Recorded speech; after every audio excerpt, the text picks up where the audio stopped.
Continuing on with day 5 trial updates from the Kouri Richins trial. So the next person who we had come up was the person who Carmen says she bought the drugs from, named Robbie Hosier something. But this man, he kept saying, I don't remember. I think I met with her once. Clearly, it was maybe twice. I don't remember after that.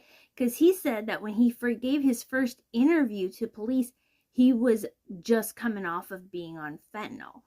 And I'd never been on drugs, but I had a friend who was on them. And he goes, what happens with drugs? And the man was on drugs and detoxing, and during recovery, he had relapsed. He says, I don't remember conversations. He was like, I don't remember what she looked like. He said, I think she was Mexican. Carmen Lauber is Mexican.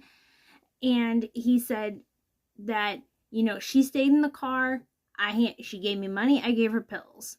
Now, he keeps on saying that he sold her Roxy's. And he said, oh, like, Roxy's are oxycodone, but Roxy's were also blues. And I'm not sure I believe him because, like, why have the different nicknames? Are Roxy's Roxy's and Blues Blues? I don't know. And then he says that was early 2022, being May. Okay, he says that he started selling fentanyl in May, in late 2022. Is May later in the year to you? And remember, this all went down in March. And I'm thinking that this man, he was like, I never sold her fentanyl. I didn't start selling fentanyl till late May 2022. And that's when blues were fentanyl, blah, blah, blah. And the defense team keeps on trying to make it seem like fentanyl was never around in America. There was no fentanyl until late 2022.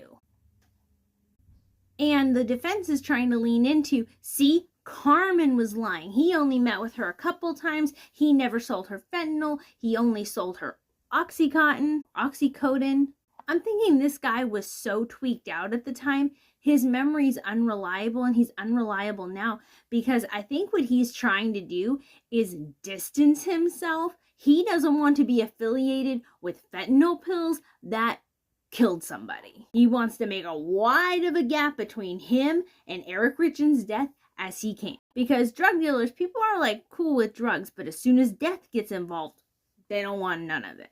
And I think that's what's happening with this. Because he keeps on trying to say, oh no, I knew blues to be fentanyl way later, like way after that death. Okay, bro.